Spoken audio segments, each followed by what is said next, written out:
সাইফুল আমার নোটিশ দেয় ক্লাস হবে আমি তো কি নেই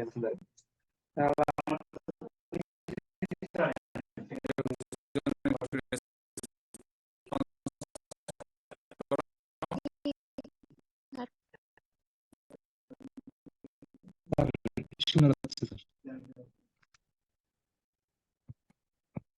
আমাদের যাদের আনমিউট আছে আমরা একটু মিউট করে নিই। একটু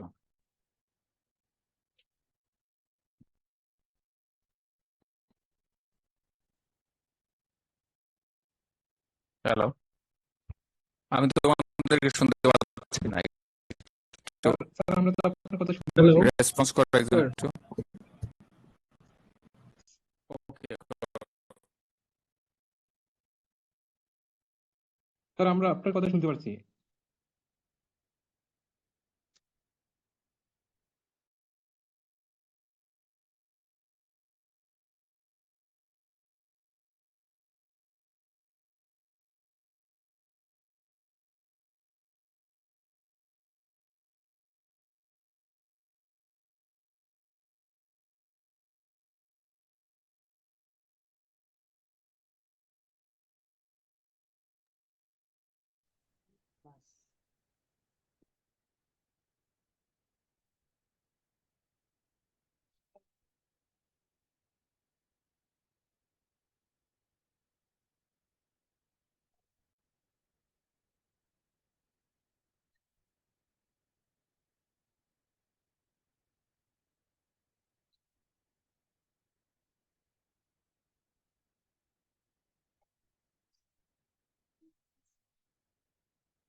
এখন একটু একজন কথা বলো please. Sir, am I audible? Yeah you are audible, thank you. Sir শুনতে পাচ্ছেন এখন? Yeah, I am listening, thank you.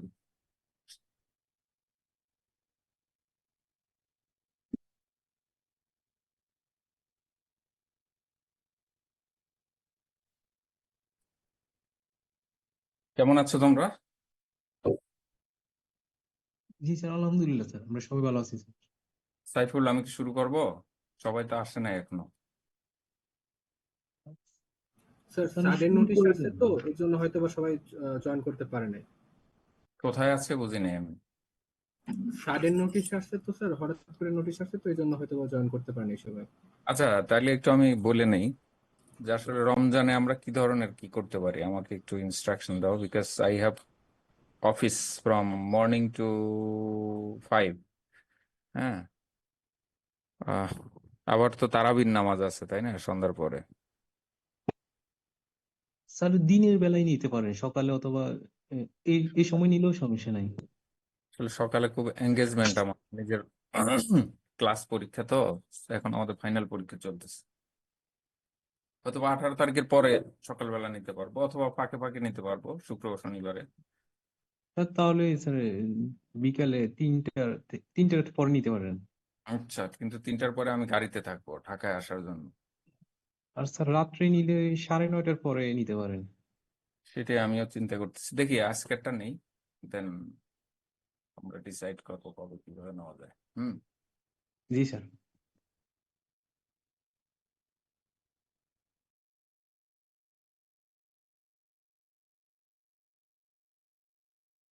আমি শুরু করি না? জি স্যার, শুরু করেন। ওকে, দেখো গত ক্লাসে আমরা পড়ছিলাম যে উইটনেস এবং এবং এভিডেন্স লাস্ট, ঠিক আছে?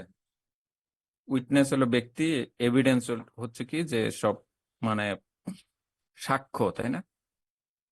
সাক্ষী এবং সাক্ষ্য কিভাবে সাক্ষী দিতে হয় সেটা নিয়ে আমরা পড়েছিলাম লাস্ট সেগমেন্টে, লাস্ট ক্লাসের লাস্ট, অথবা ফার্স্ট ক্লাসের লাস্ট সেগমেন্টে। ওইটি তো ফার্স্ট ক্লাস ছিল। স্যার এনিওয়ে, হ্যাঁ স্যার বলো। লাস্ট ক্লাসে আমরা কয়েকজন শিবরাত্রি থাকার কারণে উপস্থিত থাকতে পারিনি এই ক্লাসে। আচ্ছা আচ্ছা আচ্ছা, ওকে ঠিক আছে। আমরা যে ওইটা তোমরা এখন তো আসলে, দুইজন বা আমরা চারজনের মতো ছিলাম স্যার শিবরাত্রিতে আর উপস্থিত ইউ ছিলাম তো talking sir. About the attendance? জি স্যার, জি স্যার। ও, ওইটা আমার কাছে খুব বেশি কনসার্নিং বিষয় না। তোমরা যে মিস করে গিয়েছো, that is concerning for me, because this subject really need some understanding so far I my knowledge. কারণ এটা তোমার একেবারে অন্য ধরনের একটা বিষয় আর কি। যারা ক্লাস করেছো আমার মনে হয় যে একটু বুঝতে পেরেছো আর কি। ইট স্যার ইজ, হ্যাঁ স্যার বলো। আমাদের যদি রেকর্ডিংটা দেওয়া হতো স্যার তাহলে খুব ভালো হতো স্যার। কি কি দেওয়া? Recording sir, class recording sir. Recording তো করা হয় না মনে হয়। ও মাই, ঠিক আছে স্যার, তাহলে স্যার কন্টেন্টটা দিলে আচ্ছা, স্যার খুব তোমরা এটা ভালো হতো স্যার। কন্টেন্টটা পড়ে বোঝার চেষ্টা করে, মানে যদি না বুঝতে পারো then you can contact me. Okay okay, sir, thank you sir. তিনজন থ্যাংক আমার ইউ মনে স্যার। হয় রিপিট করা ডিফিকাল্ট। ঠিক আছে, আমরা শুরু ঠিক করি। আছে স্যার। আজকের বিষয়ে আমরা যেমন আলাপ করব শুরুতে, what are the common offenses against animals and what are the punishment for that offenses?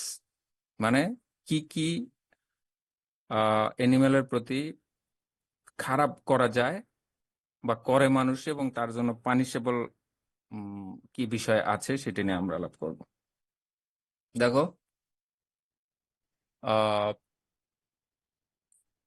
Common offences এর ভিতরে আছে কি মেইনলি তিন ধরনের অফেন্স অ্যানিমেলের প্রতি মানুষ করে থাকে। বিশেষ করে আমাদের এই সাবকন্টিনেন্টে, আসলে ক্রুয়েলটিটা আমাদের এই সাবকন্টিনেন্টে কিন্তু বেশি হয়, ইন্ডিয়ান সাবকন্টিনেন্টে। এবং লার্জলি তিন ধরনের অফেন্স মানুষ করে থাকে অ্যানিমেলের প্রতি। প্রথমটা হচ্ছে কি মিসচিফ। আমরা ডিটেলস দেখব কি কি, কাকে আমরা মিসচিফ বলবো, মানে খারাপ করা, ক্ষতি সাধন করা, সেটাকে মিসচিফ বলে। বিভিন্ন ধরনের মিসচিফ হতে পারে, আমরা দেখব। ক্রুয়েলটি, নিষ্ঠুরতা, অ্যানিমেলের প্রতি নিষ্ঠুরতা। আর একটা কি বিস্টিয়ালিটি, সেটা হলো কি অ্যানিমেলের সাথে সেক্সুয়াল ইন্টারকোর্স করা। লাস্ট ক্লাসে আমরা একটু করে বলতেছিলাম সেই বিষয়টা। এই তিন টাইপের অফেন্স আছে অ্যানিমেলের প্রতি, আমরা এক এক করে যাব। প্রথম দেখো মিসচিফটা হচ্ছে কি, একটু আমাকে একটু সময় দাও তো।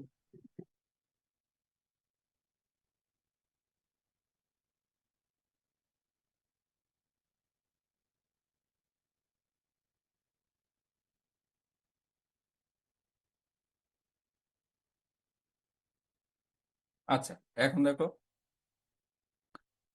মিসচিফের ভিতর পড়ে কি অ্যানিমালকে কিল করা হতে পারে, পয়জনিং করা, অথবা মেইমিং করা। মেইমিংটা হচ্ছে কি অঙ্গহানি করা। কিলিং তো বুঝতে পেরেছো যে মেরে ফেলা অ্যানিমালকে, পয়জনিং করা মানে পয়জন খাওয়ানো, এবং মেইমিং মানে হচ্ছে কি তার অঙ্গহানি করা, কোন একটা পা কেটে ফেললা অথবা এই ধরনের কিছু। প্রথমে আসলে কিলিং তো বুঝতে পারছো যে কিলিং। পয়জনিং কি ধরনের হতে পারে বা কি কি দ্বারা পয়জনিং করে, যেমন ধুতুরা, leaps. For the Nepalis, I don't know whether they know Dhutura or no or not. ধুতুরার ইংলিশ স্যার ওদের এখানে অ্যাভেলেবেল আছে স্যার দুটো। আছে না? আছে। কেউ একজন নেপালিজ একজন বলো ধুতুরা। Yes, sir. Sir, yes, sir. You know ধুতুরা? Yes, sir. We natively What to say ধুতুরা in Nepalese? Datura. Datura. Oh, yes, it is actually. Sir, we call it Datura. Yeah. Basically, it is originated from Hindi. That's why you know Dutura as well as Tatura.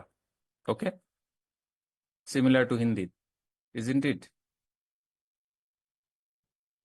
Okay, so Yes, দুতুরা sir. দ্বারা poisoning করা যায়। Oleander রক্তকরবী, আমাদের বাংলাতে বলে কি রক্তকরবী, specially yellow oleander, তার আহ, মানে seed দ্বারা। এছাড়া অ্যাকোনাইট রুট, অ্যাকোনাইটের আসলে আমি খুব বেশি ভালো বাংলা কি করতে পারি না। এই যে ছবিটাতে এই এই এই এই মানে ইটা প্ল্যান্টটা কিন্তু অনেক আমাদের রাস্তাঘাটের পাশ দিয়ে হয়, কিন্তু দেখতে খুবই সুন্দর, বেগুনি কালারের ফুল হয়। অ্যাকোনাইটই বলে, আসলে হোমিওপ্যাথিতে অ্যাকোনাইট কিন্তু ইউজ করা হয় খুব বেশি। সো অ্যাকোনাইটের রুট, মূলটা দিয়েও কিন্তু পয়জনিং করা যায়। এছাড়াও আব্রাস, প্রিকেটোরিয়াস, জপমালা, যেটা এই যে দেখো এই লাল কালারের, এটা কিন্তু খুবই পয়জনাস, এই সিডটা খুবই পয়জনাস। এটা দিয়ে মেলিশিয়াসলি পয়জনিং করে, মানে শত্রুতা করে পয়জনিং করে আর কি। এছাড়াও আর্সেনিক আছে, স্নেক ভেনম আছে, এগুলি দ্বারাই মিসচিভিয়াস পয়জনিং করা হয় অ্যানিমেলকে। এরপর আসি কি মেইমিং।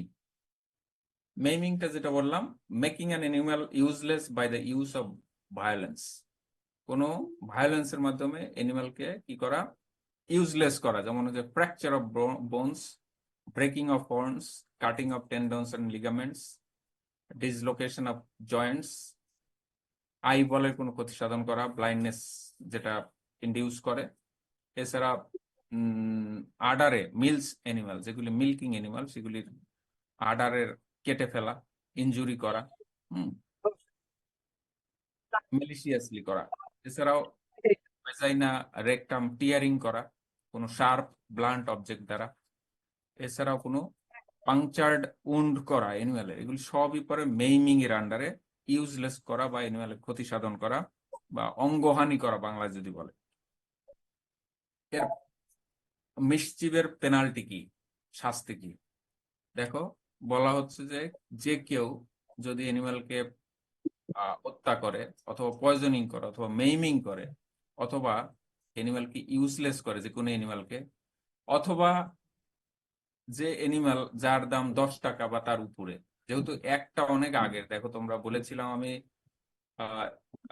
1898 এর অ্যাক্ট, পেনাল কোডের অ্যাক্ট যেহেতু, সো বলা হচ্ছে যে কোনো অ্যানিমাল, যে কোনো অ্যানিমালে হত্যা করা বা পয়জনিং করা অথবা মেইমিং করা, অথবা যে খুব ক্ষুদ্র অ্যানিমাল যেটার দাম ধরো 10 টাকা বা তার চেয়ে বেশি, সেটারও যদি এই কিলিং করো, পয়জনিং করো অথবা মেইমিং করো, তাহলে সেটার শাস্তি হবে কি 2 বছরের জেল হবে সর্বোচ্চ শাস্তি।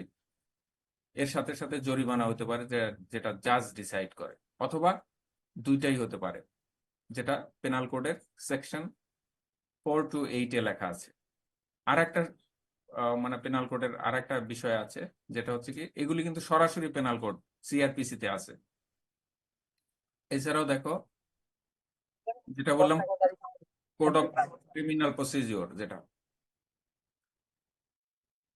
আচ্ছা দেখো, এরপরে আসছে কি সেম সেকশন 4 to 9 এ কি বলা আছে পেনাল কোডের, বলা হচ্ছে যে কেউ যদি কোনো অ্যানিমেলকে হত্যা করে, পয়জনিং করে, মেইমিং করে, সেটা হতে পারে এলিফ্যান্ট, ক্যামেল, হর্স, মানে যেগুলি আমাদের লাইভ স্টক, তাই না, হর্স, মিউল, বাফেলো, বুল, অক্স, কাউ, সেটার দাম যতই হোক না কেন, অথবা এমন কোন অ্যানিমাল যেটার দাম 50 টাকা বা তার চেয়ে বেশি, সেটার সর্বোচ্চ শাস্তি হতে পারে কি 5 বছরের কারাদণ্ড অথবা অর্থদণ্ড, অথবা দুইটাই হতে পারে।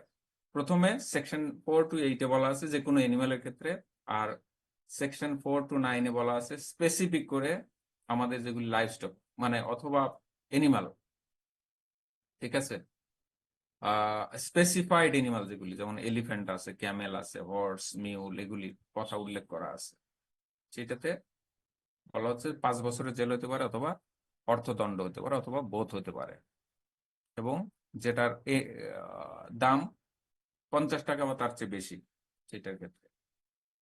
ক্রুয়েলটি তো বুঝতে পারতেছো, নিষ্ঠুরতা, এটা কি কি ক্রুয়েলটি কমনলি হতে পারে, মানুষ করে থাকে সাধারণত, ওভার ড্রাইভিং করে, ধরো হর্স রাইডিং বেশি সময় যাবত করলা, অথবা অ্যানিমালকে কার্ড টানানো হচ্ছে, অথবা আগে কি করা হতো, গরুর গাড়ি ছিল, অথবা আগে লাঙ্গল টানা হতো লম্বা টাইমের জন্য। একটা তো লিমিট আছে, তাই না? একটা তারও তো জীবন, গরুটারও তো জীবন, তাই না? তার চেয়ে ধরো হাঁপায়া যাচ্ছে, মানে ওইটা আর পারতেছে না, তারপরও জোর করে কাজ করানো, সেটা একটা ক্রাইম হতে পারে, ক্রুয়েলটি।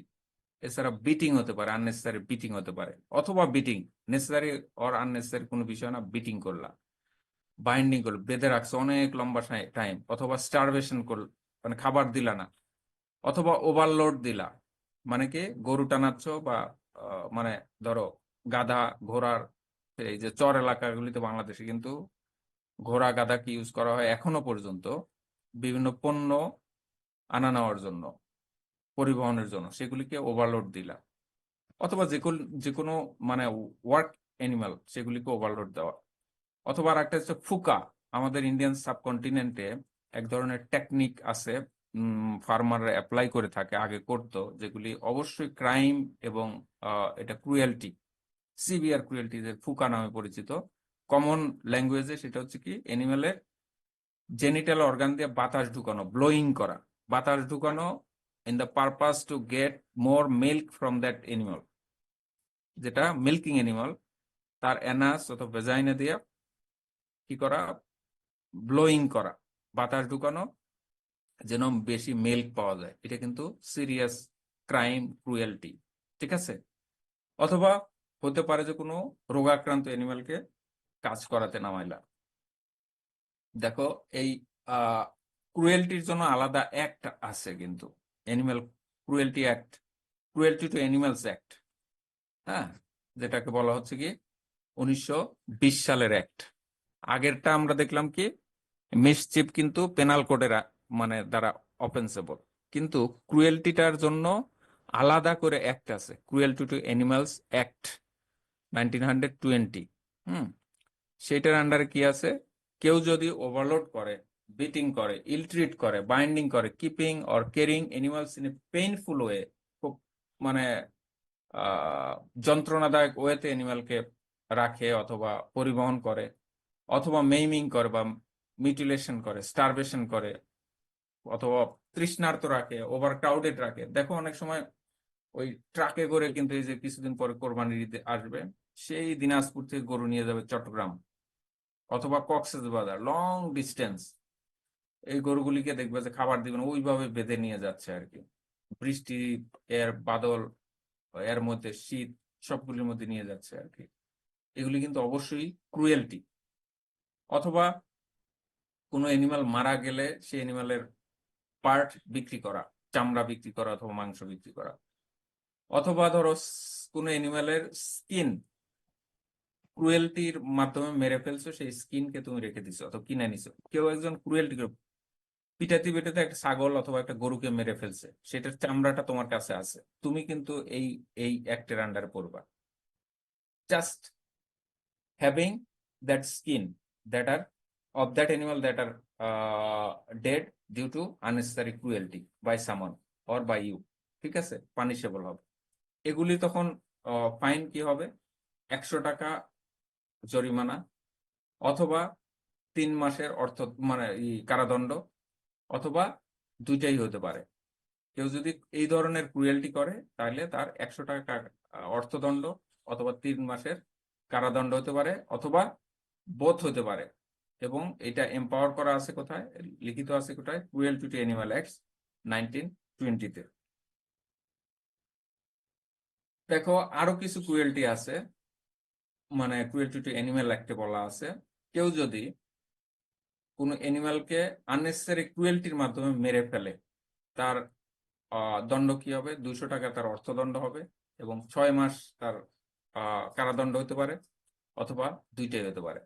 অথবা কেউ যদি ফুকা করে, ফুকা বুঝতে পেরেছো, কেউ যদি করে তাহলে তার 500 টাকা অর্থদণ্ড হবে, এবং 2 বছরের কারাদণ্ড হবে, এবং অথবা দুইটাই হতে পারে। এছাড়াও কেউ যদি তোমার অ্যানিমালকে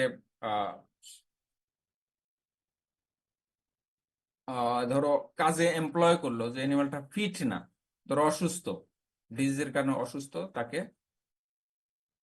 কাজে লাগালো, কাজ করাইলো। অথবা উন্ডেড অ্যানিমাল, সোর আছে, অথবা আদার কজ, যেগুলির কারণে ওই কাজ করাইতে গিয়ে অ্যানিমালটা মানুষের সামনে মারা যদি যায়। ধরো একটা অ্যানিমাল অসুস্থ, সেটার উন্ড আছে অথবা কোনো ডিজিজ আছে, ঘা আছে, এই ধরনের কোনো অ্যানিমালকে কেউ কাজ করালো, এবং এই কাজ করাইতে গিয়া, কাজ করানোটা যেমন অপরাধ, ক্রুয়েলটি, তার সাথে সাথে করাইতে গিয়া যদি অ্যানিমালটা, এই ডিজিজ অ্যানিমালটা মারা যায় পাবলিকলি, তাহলে তার দেখা যাবে যে 100 টাকা অর্থদণ্ড হতে পারে। অথবা কোনো অ্যানিমালকে যদি বেইটিং করা হয়, বেইটিং কি, টোপ দেওয়া, তাই না? অথবা প্রলোভন দেখানো, প্রলোভন দেওয়া, যেমন তাদেরকে ফাইটের প্রতি প্রলোভন করানো, মানে কি ষাঁড়ের লড়াই করার জন্য তাদেরকে বিভিন্ন ধরনের কলা কৌশল করে লড়াইয়ের নামায় দেওয়া দিলা। অথবা কোনো বাফেলো, যেগুলি আসলে কাজ করানোর জন্য উপযুক্ত না, সেই সব বাফেলোকে তুমি কি করালা, কাজে নামায় দিলা।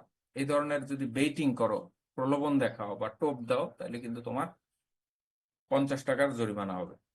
আসলে এগুলি অনেক আগের অ্যাক্ট, তো সেই জন্য 20 টাকা, এই যে 100 টাকা, 500 টাকা এগুলি দেখাচ্ছে আর কি। ঠিক আছে, এরপর আমরা আসি হলো কি বিস্টিয়ালিটি। সেটা যেটা বলতেছিলাম আমি, সেক্সুয়াল ইন্টারকোর্স করা, হিউম্যান যদি অ্যানিমালের সাথে করে, সেটাকে আসলে বলা হয় কি বিস্টিয়ালিটি। স্যার, হ্যাঁ, হ্যাঁ, বলো। এটা কি এখনো প্রচলিত আছে 2020 সালে? হ্যাঁ, হ্যাঁ, স্যার, এটা তো অনেক আগের আইন না, এটা কি এখনো প্রচলিত আছে? এইটাকেই রিভাইজ করা হয়েছে। তোমরা যদি মনে করতে পারো যে এই আইনটা এরকমই আছে, কিন্তু কিছু কিছু ধারা এর সাথে যুক্ত করা হয়েছে।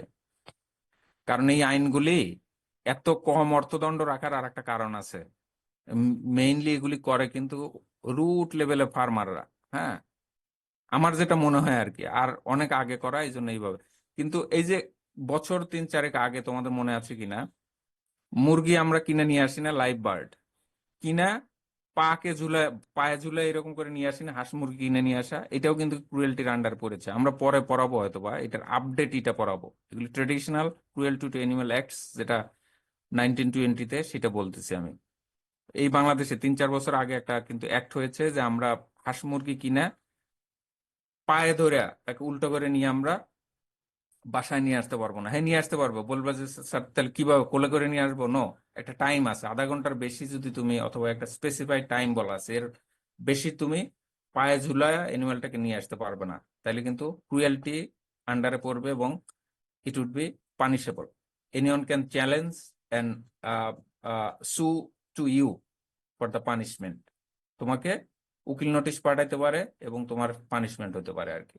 বুঝতে পেরেছো কিনা? আমরা হাঁস মুরগি কিনা পা ধরে এরা পায়ের মধ্যে রশি বেঁধে নিয়ে আসি না, ঝুলায় ঝুলায়, সেটা কিন্তু পানিশেবল, ক্রুয়েলটি টু অ্যানিমাল।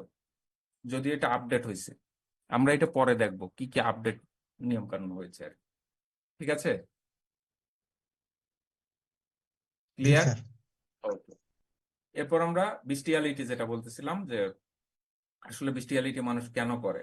অনেক সময় এই ইন্ডিয়ান সাবকন্টিনেন্টে কিন্তু সুপারস্টিশন দিয়ে ভরা।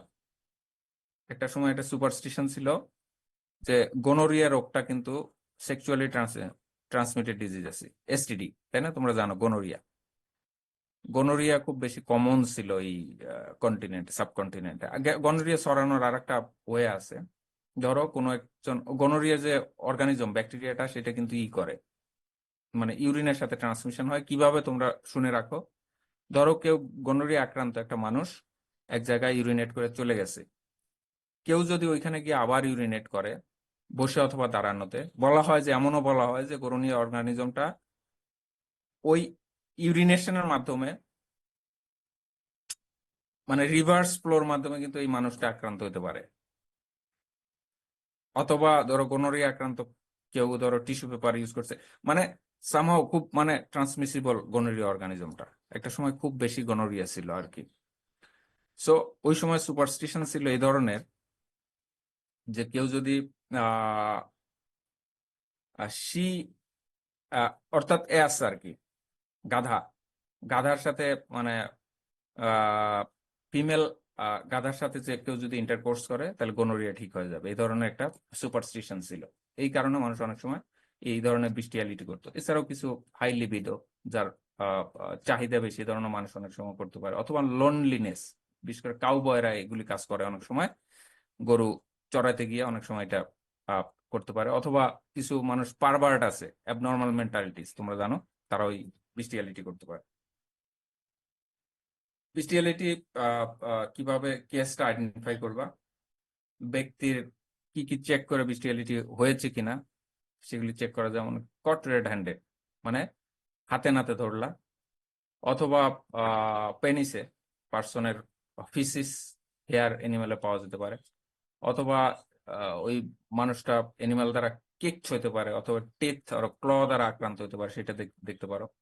অথবা তার ওই ব্যক্তির ক্লদে ইউরিন স্মেল পাওয়া যেতে পারে। এনিমেলের কি কি চেক করবা, হিউম্যান স্পার্ম পাওয়া যেতে পারে ভ্যাজাইনা অথবা এনাল ক্যানেলে, friction, abrasion or laceration of the vagina হতে পারে, ভ্যাজাইনাটা ল্যাসারেটেড হতে পারে, ফ্রিকশন, অ্যাব্রেশন হতে পারে। এছাড়াও যেটা বললাম, গোনোরিয়ার অর্গানিজম যদি ফিমেল এনিমেলের ভ্যাজাইনাতে পাও, তাহলে ধরে নিতে হবে যে সামন having গোনোরিয়া with superstition had intercourse with that female animal. Okay. এছাড়া ফিজিক্যাল, কেমিক্যাল এবং microscopic serological examination of the seminal যে ফ্লুইড আছে, যেটা তোমার অ্যানিমালের অ্যানাস অথবা ভ্যাজাইনাতে থেকে নিয়ে তার physical examination, chemical examination, microscopic examination করলে এই সেমিনাল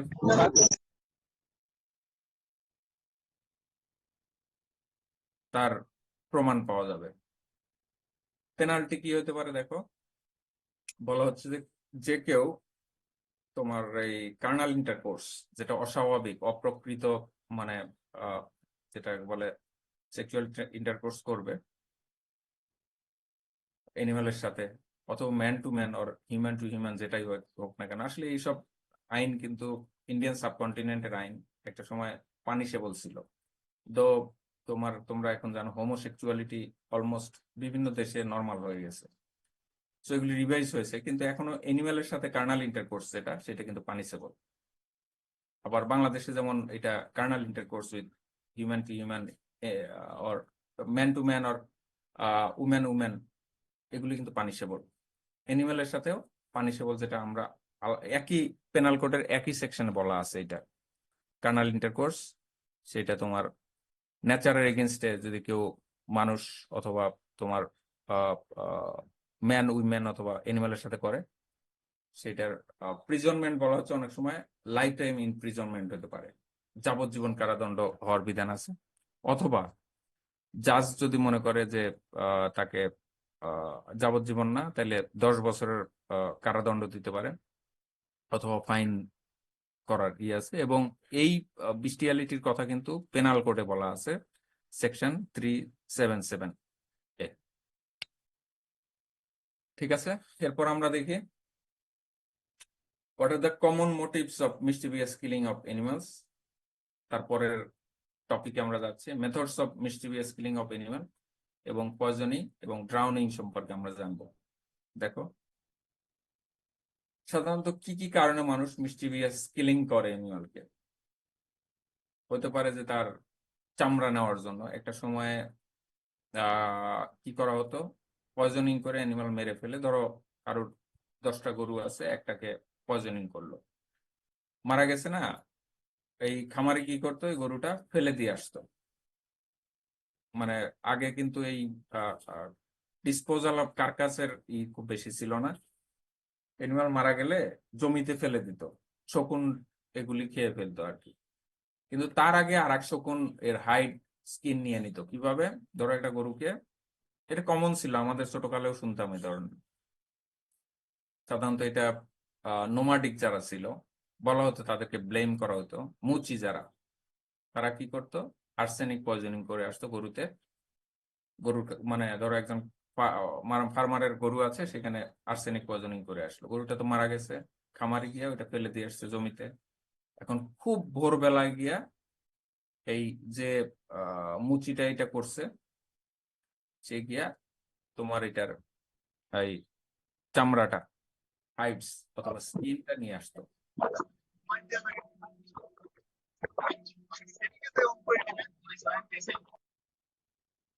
অথবা তোমার ন্যাচারালি ডেড হয়েছে কোনো অ্যানিমাল, সেটাকে ফেলে দিছে, তখন কিন্তু চামড়া নিয়ে নিত। এটা একটা মজার একটা ঘটনা আছে, এই মুচিদের একটা উম, নীতি বা রীতি আছে এখানে। সেটা হচ্ছে কি, ধরো একটা অ্যানিমাল মারা গেছে অথবা তারা মেরে ফেলছে, ধরে নিলাম মারা গেছে আর কি, ওদেরকে ব্লেম না করে বলি। একজন মুচি ধরো যে প্রথম ওইখানে দেখবে সে এটার মালিক হবে। এখন ধরো দুইজনই একসাথে দেখছে, তখন এটার মানে রাইট কি হবে চামড়ার প্রতি? নিয়ম হলো ধরো ওই যে যে যেটা দিয়ে চামড়া চুলবে, যে নাইফটা দা, সেটা ছুঁড়ে মারবে। যতজন ছুঁড়ে মারবে সবাই ওই চামড়ার ভাগিদার হবে আর কি। তাদের একটা পিকুলিয়ার একটা নিয়ম আছে, এটা আগে শুনতাম ছোটকালে। যাক, এটা ভিন্ন প্রসঙ্গ। বলা হচ্ছে যে এই যে সাধারণত মিস্টিবিয়াস কিলিং করা হয় এই হাইড নেওয়ার জন্য, অথবা চুরির জন্য, ঠিক আছে। এছাড়াও তোমার কোনো ওনারের সাথে শত্রুতার জন্য হতে পারে।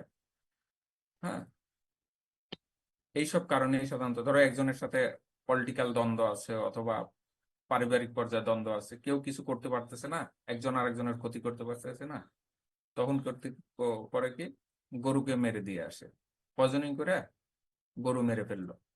এইসব কারণেই সাধারণত এখনকার দিনে চামড়ার জন্য আসলে এখনকার দিনে আর কিলিং করে না বাংলাদেশে অ্যাটলিস্ট, কারণ চামড়ার দাম খুবই কম এখন, তোমরা এটা জানো। একটা সময় ছিল চামড়া দামি ছিল, তখন কিন্তু মিস্টিবিয়াস কিলিং করে চামড়ার জন্যই আসলে কিল করতো অ্যানিমালকে। এখন মেইনলি দ্বন্দ্বের কারণে করে, একজন আরেকজনের সাথে পারিবারিক অথবা সামাজিক অথবা পলিটিক্যাল মানে ডিসপিউট আছে দুইজনের মধ্যে, কেউ কিছু করতে পারতেছে না, তখন কিন্তু কি করে, মেরে ফেলে আর কি। আরো একটা কারণে ধরো কোনো ওয়াচ ডগ আছে, কুকুর আছে, সেই কুকুরকে ধরো মেরে ফেলে আর কি, তাই না? চোর চুরি করতে পারতেছে না, এই কুকুরের জন্য কুকুর ডাকে, সো কুকুরটাকে আগে মারে, তারপর চুরি করার মানে রাস্তাই করে। এগুলি সাধারণত common motive for mischievous killing of animals.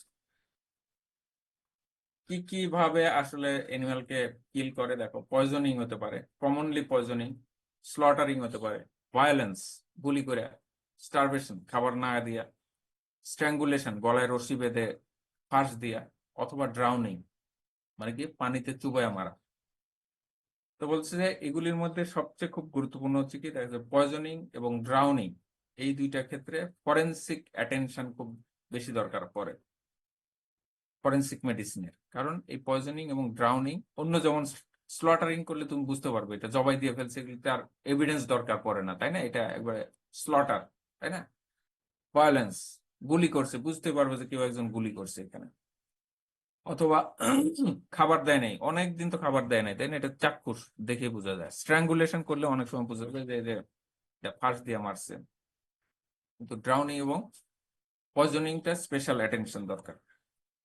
Poisoning যেটা বলতেছিলাম আমি, দেখো আর্সেনিক দ্বারা কমনলি পয়জনিং করে, স্যার রেটি যেটা অ্যাব্রাস প্রিকেটোরিয়াস, জপমালা যেটা দেখলাম লাল এক ধরনের, মানে দেখলে না এক ধরনেরই বীজ, জপমালা বলে আমাদের এই সাবকন্টিনেন্টে, সেটা দ্বারা রেটি, সেটা দ্বারা পয়জনিং করা। স্নেক ভেনম আছে, অ্যাকোনাইট রুট আছে, যেটা বললাম অ্যাকোনাইট, ওই যে বেগুনি কালারের, সেটার মূল দ্বারা। ডাটুরা আছে, ওলিয়েন্ডার, করবি, এগুলি দ্বারাও মেইনলি সাধারণত পয়জনিং করা হয়, আগেই বলেছি। Process of using poisons for mischievous killing, কিভাবে সাধারণত পয়জনিংটা করা হয়। যেমন আর্সেনিকের ক্ষেত্রে কি করে, আর্সেনিক তোমরা জানো, আর্সেনিক অক্সাইড অথবা সোডিয়াম আর্সেনাইড, হ্যাঁ, এগুলি সাধারণত পাউডার আকারে পাওয়া যায়। এই পাউডার গুলিকে করা হয় কি, মিশিয়ে তেলের সাথে মিশিয়ে পেস্ট বানানো হয়। তারপর এই পেস্ট গুলিকে ব্যানানার লিভস বা তোমার কলা পাতার ভিতর দিয়ে, অথবা গ্রাসের ভিতর দিয়ে, অথবা কোনো তোমার ময়দার এর ভিতর দিয়ে খাওয়াই দেওয়া হয় অ্যানিমেলকে, ঠিক আছে। আর্সেনিক পয়জনিং যেটা, পাউডারটাকে তেল দিয়ে পেস্ট বানানো হয়, তারপর এটা ব্যানানার লিভস এর ভিতর অথবা গ্রাসের ভিতর অথবা কোনো ফ্লাওয়ার, বলস অফ ফ্লাওয়ার, হ্যাঁ, ফ্লাওয়ার না ফ্লোর, ফ্লাওয়ার না ফ্লোর মানে কি ময়দা বা আটা, সেটার মধ্যে দিয়ে খাওয়ানো হয়। এছাড়াও রেটি যেটা, সেটা কি করা হয়, যেটা দেখলে তোমরা জপমালা লাল, সেগুলিকে এই সিডটাকে কি করা হয়, শার্প পয়েন্টেড স্পাইক বানানো হয়। এটাকে মানে কি করে সিডটাকে একেবারে মানে কি বলে এটারে কাটার মতো করে এই সিডটাকে কি করা স্পাইক তৈরি করা হয়। তারপর এটা স্কিনের নিচে, বিশেষ করে থ্রোট রিজনে এবং হাইন্ড কোয়ার্টার রিজনে এই স্কিনের নিচে ইনসার্ট করে দেওয়া হয়। এবং এটা কিন্তু খুবই পয়জনাস, স্কিনের নিচে দিলে অ্যানিমালটা মারা যাবে। এছাড়া স্নেক ভেনম, সেটা কি করে, কোবরাকে ইরিটেট করা হয় একটা ব্যানানাতে কামড় দেওয়ার জন্য। কামড় দিলে কোবরা যখন ব্যানানাতে কামড় দিবে তখন কি হবে, এই ব্যানানার ভিতর বিষ ঢেলে দিবে, তাই না, টক্সিন রিলিজ করবে। এবার ওই ব্যানানাটাকে ক্র্যাশ করো, ম্যাশ বানাও, ম্যাশ বানায় ওইটাকে একটা ন্যাকড়ার মধ্যে রেখে এই ন্যাকড়াটা রেকটামের ভিতরে ইনসার্ট করে অনেক সময় কি করে এই মানে ইল পার্সনরা কি করে ওই রেকটামের ভিতরে রেখে দেয় এই ন্যাকড়াটা with mashed banana having cobra toxin, এবং এই টক্সিনটা গিয়ে কিন্তু অ্যানিমালটাকে ডেথ করে। এছাড়াও অ্যাকোনাইট রুটের পাউডার বানায় এটা ইনফিউশন করা হয় খাবারের মধ্যে, অথবা ব্লাড ইনফিউশন করে দেওয়া হয়। এছাড়াও datura, oral administration of seeds and leaves, datura যদি তুমি খাওয়ায় দাও সিড এবং লিভ, তাহলে কিন্তু মারা যেতে পারে। অথবা ওলিয়েন্ডারে ওরাল রুটে ওলিয়েন্ডারের লিভস এবং বার্ডস কাণ্ড যদি খাওয়ায় দেওয়া হয়। কেমিক্যাল টেস্ট অফ পয়জনস, যদি আর্সেনিক পয়জনিং করা হয় তাহলে কেমিক্যাল টেস্ট করে সেটা আইডেন্টিফাই করতে হবে। যেমন রিন্স টেস্ট আছে, ডিটেলস দরকার নেই, শুধু নামটা জানলে হবে। এছাড়াও ডিটারমিনেশন র্যাটি পয়জনিং, ওই র্যাটিটাকে তোমার ব্লাডে এক্সামিনেশন করা, অথবা ডিটারমিনেশন অফ ধাতুর পয়জনিং, সেটাও আইডেন্টিফাই করা ধাতুরা। এখন দেখো characteristics of postmortem changes of animals in mischievous killing with poison. Poisoning এর মাধ্যমে যদি মিস্টিভিয়াস কিলিং করো, পোস্টমর্টেমে কি কি ধরনের চেঞ্জ দেখা যায়। যেমন আর্সেনিক পয়জনিং করলে তুমি বুঝতে পারবে যে এটা পোস্টমর্টেম করে বুঝতে পারবা যেটা আর্সেনিক পয়জনিং করা হয়েছে। যেমন আর্সেনিক পয়জনিং করলে rose red inflammation or oedema of the gastrointestinal tract. তুমি যখন কাটবা অ্যানিমালটাকে পোস্টমর্টেমের জন্য, তোমার গ্যাস্ট্রোইন্টেস্টাইনাল ট্র্যাক্টে দেখার পর দেখবে যে এটা রোজ রেড ইনফ্লামেশন ইডিমা দেখা যাবে। এছাড়াও ইন্টেস্টাইনাল কন্টেন্ট হবে ওয়াটারি এবং ব্লাড টেন্সড থাকবে, ঠিক আছে। এবং লিভার, কিডনি এবং হার্টে কিভাবে ফ্যাটি ডিজেনারেশন দেখা যাবে, এবং অনেক সময় অ্যাবোমেজামে ইনফ্লামেশন দেখা যাবে। এটা হলো কি আর্সেনিক পয়জনিং। এই বিষয়গুলি মনে রাখলে তাহলে তুমি অ্যাটলিস্ট 80% কনফার্ম হবে যে এটা আর্সেনিক পয়জনিং। দেন যদি আর্সেনিক ব্লাড অথবা তোমার ব্লাড না, তো ওই ইন্টেস্টাইনাল কন্টেন্টে যদি তুমি আইডেন্টিফাই করতে পারো রিন্স টেস্টের মাধ্যমে, তাহলে তুমি 100% শিওর হবে যে এটা আর্সেনিক পয়জনিং।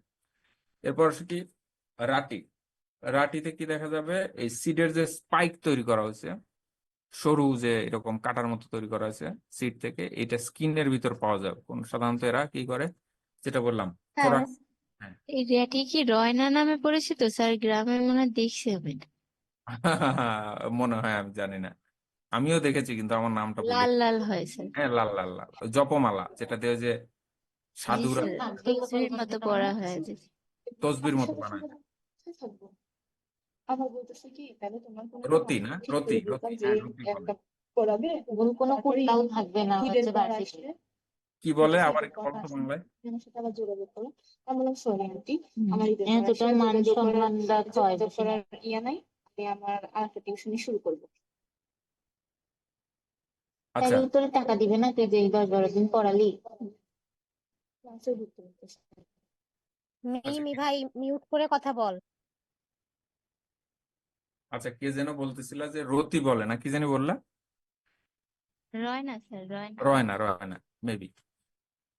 তাহলে স্কিনের নিচে স্পেশালি থোরাক্স এবং হাইন্ড কোয়ার্টারের দিকে রয়নার, ওর কথাই বললাম আমি, স্পাইক পাওয়া যাবে স্কিনের নিচে।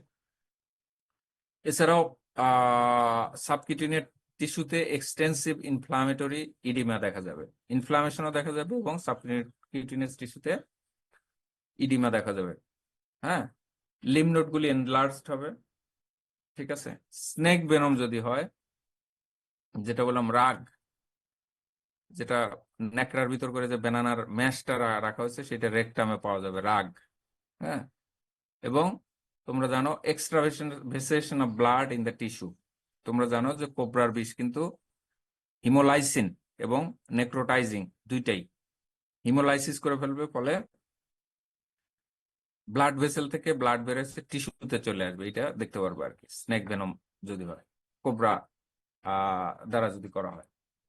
কিন্তু ধুতুরার ক্ষেত্রে বলা হচ্ছে যে মারা যাওয়ার পর তেমন ক্যারেক্টারিস্টিক সাইন দেখা যাবে না, তবে মারা যাওয়ার আগে তোমরা জানো ধুতুরা পয়জনিং-এর একটা কমনই, আমি জানি না তোমাদের টক্সিকোলজি কে পড়িয়েছে, এটা হলো কি ডাইলেটেড পিউপিল ডাইলেটেড হয়ে যায় ধুতুরা পয়জনিং-এর ক্ষেত্রে। চোখগুলি একেবারে মায়াবী চোখ হয়ে যায়, চোখগুলি বড় বড় হয়ে যায়, তাই না? পিউপিল, চোখের মনি যেটা বড় হয়ে যায়। ওলিয়েন্ডারে বলা হচ্ছে যে এরকম ক্যারেক্টারিস্টিক কোনো লিশন দেখা যায় না। এরপর আমরা দেখবো ড্রাউনিং। ড্রাউনিং এর কি ক্যারেক্টার গুলি দেখবো। ড্রাউনিংটা কি হচ্ছে, এ ফর্ম অফ অ্যাসফাক্সিয়া। অ্যাসফাক্সিয়া কি? অ্যাসফাক্সিয়া হচ্ছে কি lack of oxygen in the body or tissue or blood. হ্যাঁ, এবং কার্বন ডাইঅক্সাইডের পরিমাণ বেড়ে যাওয়া, অক্সিজেনের পরিমাণ কমে যাওয়া এবং কার্বন ডাইঅক্সাইডের পরিমাণ বেড়ে যাওয়া, এবং এর ফলে আনকনশাস হয়ে যাওয়া পেশেন্ট এবং মারা যাওয়া। আমরা যদি ধরো কিছু সময় নিঃশ্বাস করলাম যে আমরা নিঃশ্বাস ছাড়বো না, কতক্ষণ টেস্ট করি যে কতক্ষণ ছাড়বো না আমরা, তখন কি হবে, আমাদের বডিতে অক্সিজেনের লেভেল কিন্তু কমে যাবে। কারণ always we are having oxygen with inspiration, that is getting oxygenated air from the environment into our lungs. In the lungs, this air extends into blood via alveoli of the lungs, and take out carbon dioxide from the blood through the alveoli to the expired air, তাই না? এটাই তো আমরা inspiration মানে inspire করতেছি, যে মানে নিঃশ্বাসটা যে নিচ্ছি সেটার মাধ্যমে অক্সিজেনেটেড এয়ার নিচ্ছি, এবং অ্যালভিওলের মাধ্যমে লিভার লাংসে গিয়ে অ্যালভিওলি আছে তোমরা জানো, এখানে এক্সচেঞ্জ করে অক্সিজেন গুলিকে ভিতরে ব্লাডে দিয়ে দেয় এবং কার্বন ডাইঅক্সাইড গুলিকে বের করে নিয়ে আসে, এবং আমরা যে নিঃশ্বাস ত্যাগ করি কার্বন ডাইঅক্সাইড ত্যাগ হয়।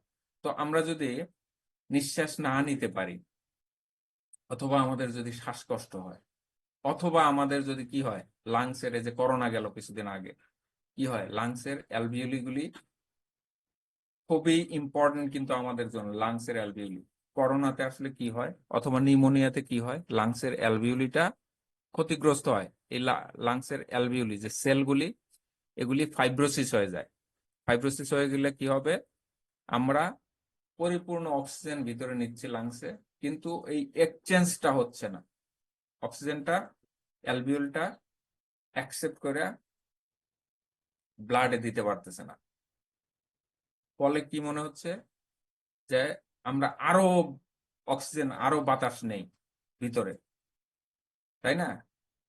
আমাদের ব্লাডে অক্সিজেন কমে যাওয়া মানে কি, ব্রেন সিগন্যাল দিচ্ছে যে আমাদের মানে বডিতে কি অক্সিজেনের মাত্রা কম। এই যে আমরা লাগায় রাখি যে কি মিটার যেন, অক্সিমিটার, তাই না?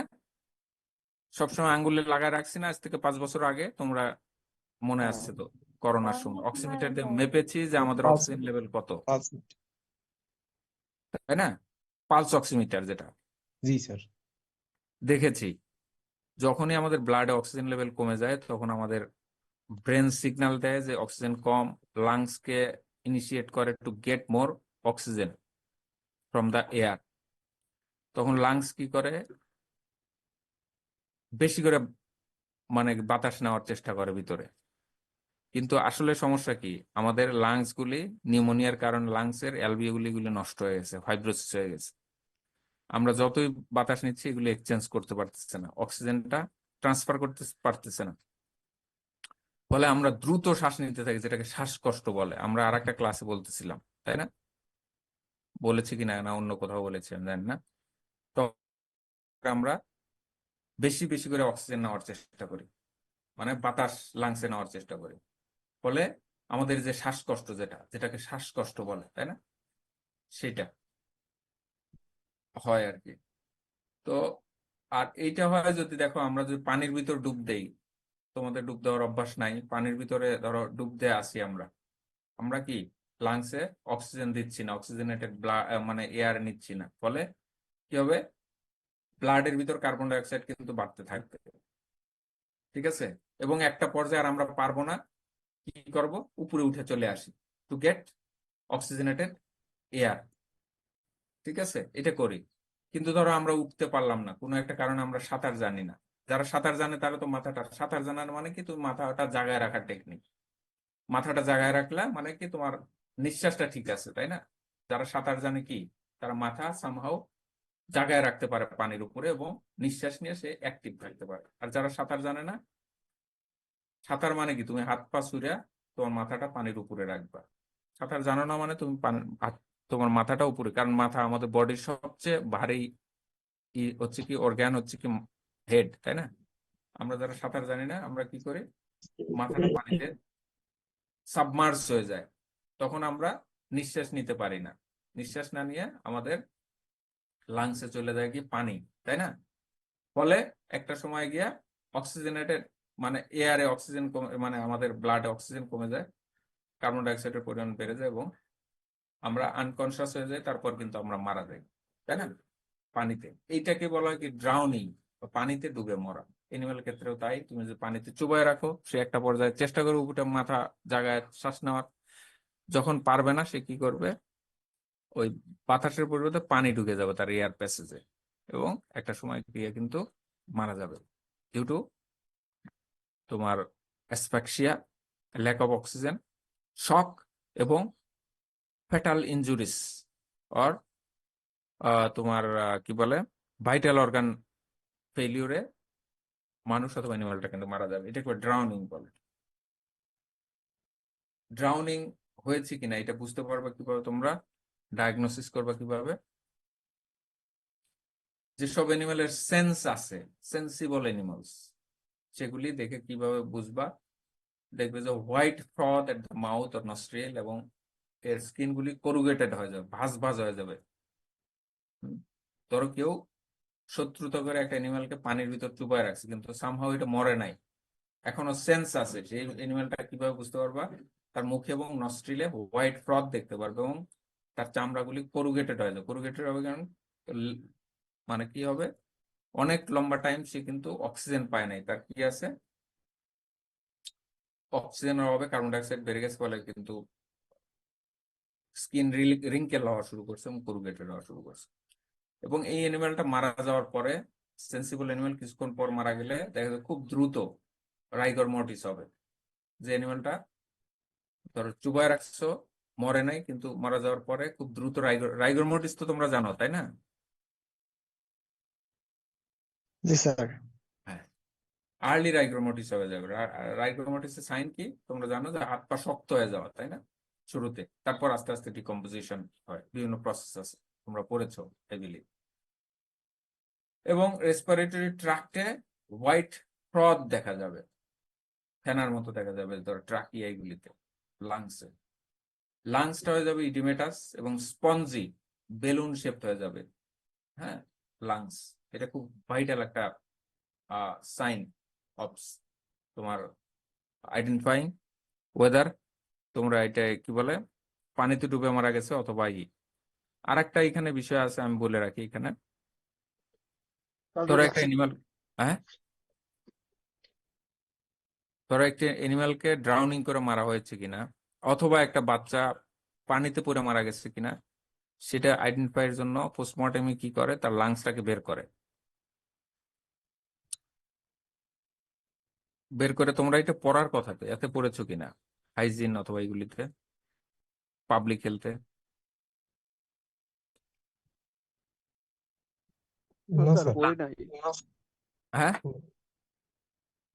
পরখ নেই স্যার। পড়ি নাই স্যার।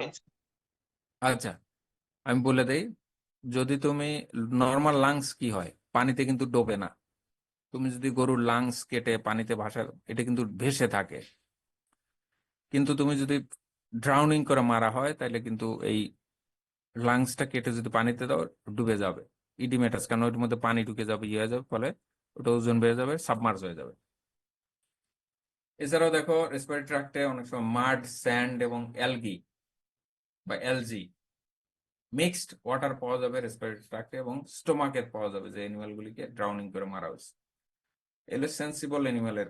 আর আনকনশাস অ্যানিমাল যেগুলি সেন্স নাই, এইসব অ্যানিমালে কি করা হবে, ধরো পানিতে চুবাই মারছে, সেগুলিতে তুমি চেক করবে যে আসলে সে পানি খেতে পারে কিনা। আর পানি মুখে দিলে সে আর swallow করতে পারবে না, পানিটা গিলতে পারবে না।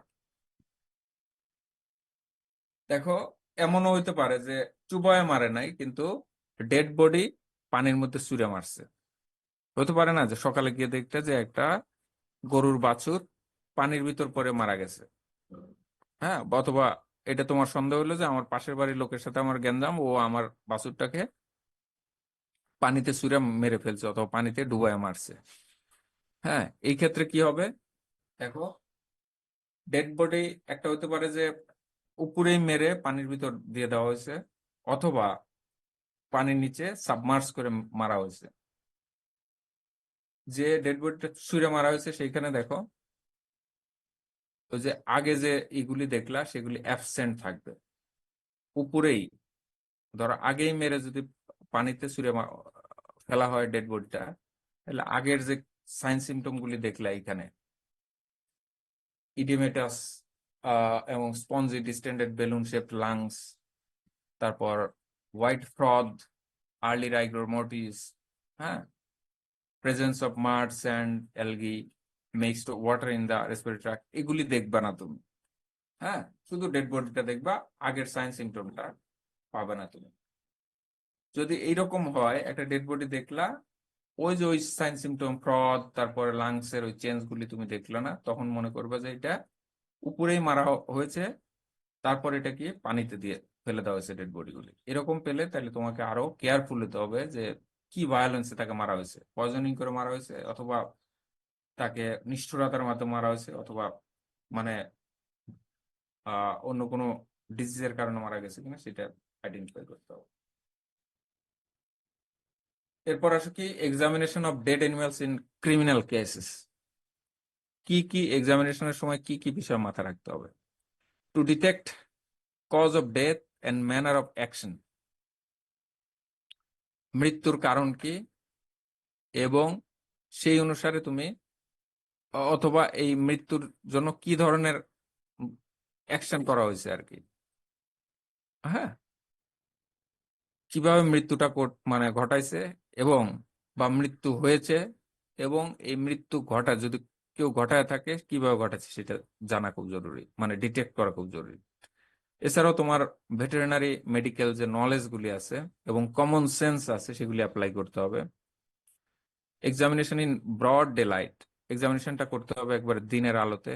Time, date, place should be noted, এগুলি সব উল্লেখ করতে হবে, কখন করতেছো, হ্যাঁ, কোন ডেটে কোন প্লেসে, সেগুলি উল্লেখ থাকতে হবে। Position, attitude, body surroundings should be examined, কোন অবস্থায় ছিল, ওই যে যেটা সুরতহাল যেটাকে বলে, সেই সুরতহালেরটা করতে হবে, মানে মার্ডারের পরে কিভাবে কোন পজিশনে ছিল, কিভাবে ছিল, সমস্ত ডিটেলস নোট করা, সুরতহাল যেটা, সেটা করতে হবে। অ্যানিমালের পজিশন কি ছিল, অ্যাটিটিউড কি ছিল, বডি সারাউন্ডিংস কেমন ছিল, এগুলি নোট করতে হবে।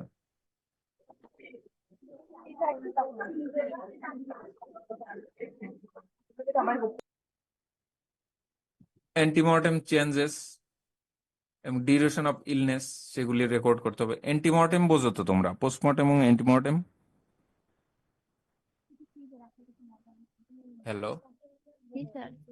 হ্যাঁ, পোস্টমর্টেম হলে কি মারা যাওয়ার পরের অ্যান্টিমর্টেম স্যার এক্সামিনেশন, আর মরার আগে। অ্যান্টিমর্টেম মারার আগে। হ্যাঁ, probable cause of death identify করতে হবে। জেনারেল ফিচার্স অফ কার্কাস, সেটা কি এখনো কি গরম আছে কিনা, কার্কাসটা রাইগর মর্টিস শুরু হয়েছে কিনা, ডিকম্পোজিশন শুরু হয়েছে কিনা, ইনজুরি আছে কিনা, কার্লিং আছে কিনা, এগুলো সব ডিটেলস নোট করতে হবে। ইন্টারনাল এবং এক্সটার্নাল যে লিশনগুলি আছে সেগুলি রেকর্ড করতে হবে। কেমিক্যাল লিগ্যাল এক্সামিনেশন, যদি তোমার মনে হয় যে এখানে স্যাম্পল নেওয়ার দরকার আছে, পয়জনিং কেস, তখন তোমার ইন্টেস্টাইনাল কন্টেন্ট অথবা ইন্টেস্টাইনাল ইনজেস্টা অথবা ইন্টেস্টাইন স্যাম্পল করে, অথবা হার্ট, যেটাই মনে হয় তোমার ভেটেরিনারি মেডিকেল নলেজ অ্যাপ্লাই করে সেই হিসাবে স্যাম্পল কালেকশন করতে হবে কেমিক্যাল টেস্টের জন্য।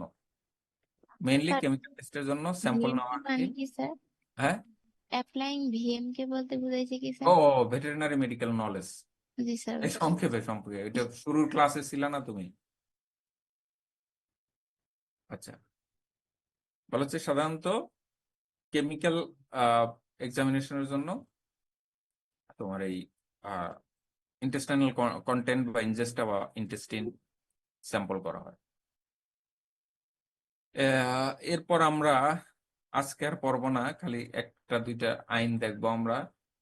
এরপর লেজিসলেশন এগেনস্ট অ্যানিমাল ডিজিজেস, কি কি আইন আছে সললি সেই আইনগুলি বিভিন্ন ডিজিজ রিলেটেড, অথবা তোমার দেখবো আমরা, নাম দেখলে বুঝবা অ্যানিমাল ডিজিজের এগেনস্টে কি কি লেজিসলেশন বা আইন আছে সেগুলি দেখবো। টাইটেল অ্যাক্ট নং, পেনাল্টিজ এবং রিপিলিং অ্যাক্টস কি কি আছে সেটা দেখবো। দ্য ক্যাটেল ট্রেসপাস অ্যাক্ট 1871, অনেক আগের আইন। The cattle prevention of trespass ordinance 1959, এই আইনগুলি সম্পর্কে আমরা জানবো। কি কি আইন আছে দেখো, লেজিসলেশন এগেনস্ট অ্যানিমাল ডিজিজেস কি কি আছে। The cattle trespass act 1871। Trespass মানে কি বলতো? ট্রেসপাস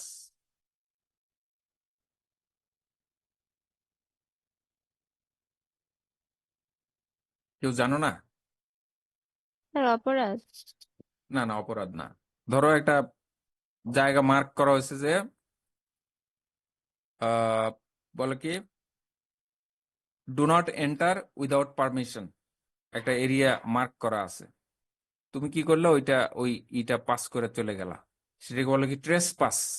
মানে যে এরিয়াটা তোমার ল দ্বারা বলা আছে যে এটাতে ঢোকা যাবে না, তুমি ঢুকে গেলা। এই যে যেমন এই যে তোমরা কিছুদিন আগে আন্দোলন করে মানে একটা মানে সরকারের পতন ঘটালা তোমরা, বা ফেসিস্ট রেজিমের পতন ঘটাইলা তোমরা, তখন কিন্তু ওই যে পুলিশ ওই সময় বিভিন্ন ব্যারিকেড দিচ্ছিল, লেখা থাকতো এই ধরনের ডোন্ট ট্রেসপাস, এইভাবে লেখা থাকতো। মানে কি এইটার পরে আর যাওয়া যাবে না, গেলে কি হবে, ওইটা আইনের প্রয়োগ হবে, তাই না?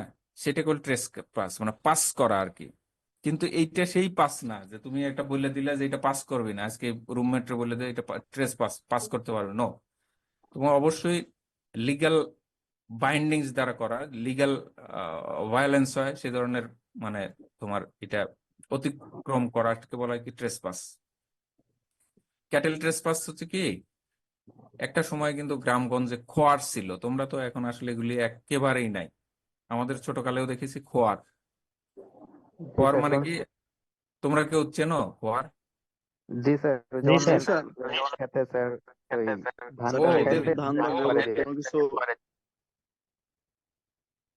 ভেরি গুড, এখনো মানে খোয়ারটা আছে। তার মানে কি তোমার গরু ছাগল যদি কারোর খেতে ঢুকে গিয়ে ওই শস্যের ক্ষতি সাধন করে, তাহলে ওই মালিক, অথবা আগে চৌকিদার ছিল গ্রামে, গ্রাম পুলিশ ছিল, কি করতো, ওই ছাগল গরুটা, যেটা নিয়ম হচ্ছে তোমার ছাগল গরু কি করবে, তুমি বেঁধে রাখবা, মানে তোমার রেসপন্সিবিলিটি, খাবার দিবা, তুমি কনফাইনমেন্টে রাখবা, তুমি তো তার টেক কেয়ারে থাকবা, মানুষের শস্যের ক্ষতি সাধন করবে না সেইভাবে রাখবা।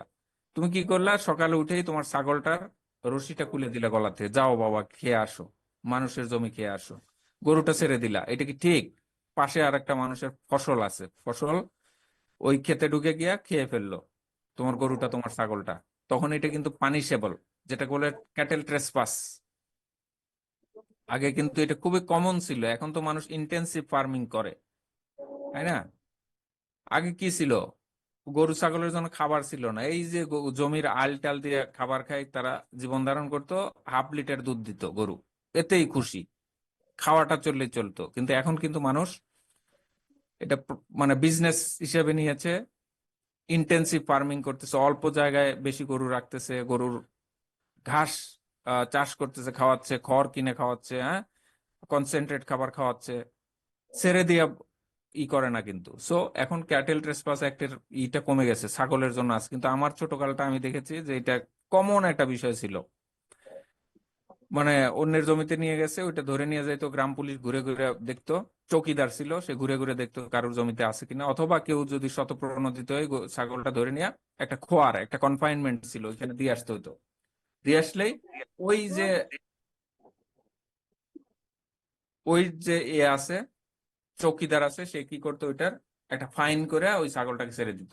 এটা হলো ক্যাটেল ট্রেসপাস অ্যাক্ট, অনেক আগের, 1871-এর। এরপর আছে cattle prevention of trespass ordinance, 1957, Pakistan আমলে এটা পাশ হয়েছে। এরপর আছে society for the prevention of cruelty to animal ordinance, 1920টাই আপডেট করা হয়েছে আবার 1962-তে অর্ডিন্যান্স আকারে। কারণে দেখো এই যে পাকিস্তান আমলে সবগুলি অর্ডিন্যান্স, দেখো তোমরা একটু দেখো, 1959, 1962 অর্ডিন্যান্স কেন বলো তো? অর্ডিন্যান্স কোনগুলি আর অ্যাক্ট কোনগুলি? অ্যাক্ট হচ্ছে কি যেগুলিকে সংসদে পাশ করা হয়, আইন দ্বারা সংসদের রেগুলার অধিবেশনে পাশ করা হয়, সেটাকে বলে কি অ্যাক্ট। আর অর্ডিন্যান্স হচ্ছে কি যখন কোনো সংসদ থাকে না, হ্যাঁ, সংসদ থাকে না, রাষ্ট্রপতি অধ্যাদেশের মাধ্যমে অর্ডিন্যান্স জারি করে চেঞ্জ করে। যেমন তোমাদের ইউনিভার্সিটির নাম, আমাদের ইউনিভার্সিটির নাম যে চেঞ্জ হয়েছে, এগুলি কিন্তু অর্ডিন্যান্স আকার রাষ্ট্রপতি, কারণ এখন কিন্তু সংসদ নাই যেহেতু এটা চেঞ্জ করা কিন্তু ডিফিকাল্ট, সো অর্ডিন্যান্স আকারে চেঞ্জ করেছে। আর দেখো এই যে পাকিস্তানের আমলে সবগুলো অর্ডিন্যান্স, কারণ কি জানো, পাকিস্তানের যে 21 বছর আমরা তাদের সাথে ছিলাম, ম্যাক্সিমাম ছিল হলো কি সেনা শাসন, ওই সময় কোনো নর্মাল গভর্নমেন্ট ছিল না। দ্যাটস ওয়াই যে আইনগুলি পাশ হয়েছে ম্যাক্সিমাম কিন্তু অর্ডিন্যান্স, দেখো, ঠিক আছে। তারপর হচ্ছে কি, এই দেখো শেষ করে দেবো, ভালো লাগবে একটু পরে। শবনম আনমিউট কর। আচ্ছা, আনমিউট করে দিচ্ছি আমি। তারপর দেখো, শেষ করে দেবো এখন, সরি, মানে আসলে রোজা রেখে। এরপর আমরা আসি কি, দেখো দা অ্যানিমাল ডিজিজেস অ্যাক্ট 2005-এ পাশ হয়েছে, এটা আমাদের, এটা কিন্তু অ্যাক্ট সংসদে পাশ হয়েছে। এরপর আসি Bangladesh livestock and livestock products quarantine act 2005 সালে পাশ হয়েছে। এরপর আসি the fish feed and animal feed act, যেটা এটাও অ্যাক্ট, 2010 সালে পাশ হয়েছে। 7 নম্বর আছে কি দা অ্যানিমাল স্লটার রেস্ট্রিকশন এবং মিট কন্ট্রোল অ্যাক্ট 2011, এটাও অ্যাক্ট, কিন্তু সংসদ ছিল ওই সময়। The wildlife conservation and security act 2012। এরপর আছে কি দা অ্যানিমালস ওয়েলফেয়ার অ্যাক্ট, একবার লেটেস্ট, যেটার আন্ডারে আমি বললাম যে তোমরা যে একটা অ্যানিমালকে কি করা যাবে না, হাঁস মুরগিকে পায়ে রশি বেঁধে আধা ঘন্টার বেশি ওকে ঝুলায়া রাখা যাবে না। আধা ঘন্টা না, একটা টাইম আছে, আমরা পরে দেখবো, আমার যতটুকু মেমোরিতে মনে হচ্ছে যে আধা ঘন্টা আর কি। এটা কিন্তু ওই যে ওয়েলফেয়ার অ্যাক্টের আন্ডারে আসছে আর 2019-এ। আমরা মনে হয় শেষ করি আজকে, হ্যাঁ, পরে এই আইনগুলি আমরা দেখবো আর কি একে একে, আইনে কি বলা আছে। জি স্যার, আজকে ওকে, কোনো কোশ্চেন আছে কিনা কারোর?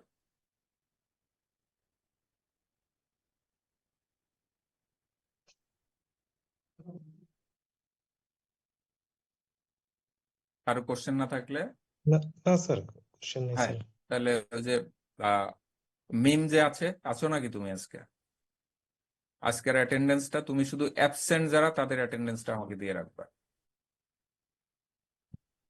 আর সাইফুল, তুমি ওই সাবজেক্টের অ্যাটেন্ডেন্সটা দিয়ে রাখবা। তুমি মনে হয় যে একদিনেরটা দিছো, আগের 2 দিনেরটাও আমাকে সামারাইজ করে দিবে, ডেট লেখা অ্যাবসেন্ট, জি স্যার। ঠিক আছে? মানে 3টা ক্লাস নিয়েছি, ওই 3টাটাই দিয়ে রাখবা তুমি। আর মিম আছে নাকি মিম আজকে? নাই মনে হয় স্যার। আচ্ছা, তাহলে তুমি হেল্প করো ওকে দিয়ে, মানে ও পাঠায় রাখো আর কি, হ্যাঁ, ঠিক আছে, থ্যাংক ইউ, আচ্ছা ঠিক আছে স্যার। ঠিক আছে, থ্যাংক ইউ, ঠিক আছে স্যার, আসসালামু আলাইকুম স্যার। ওয়ালাইকুম আসসালাম।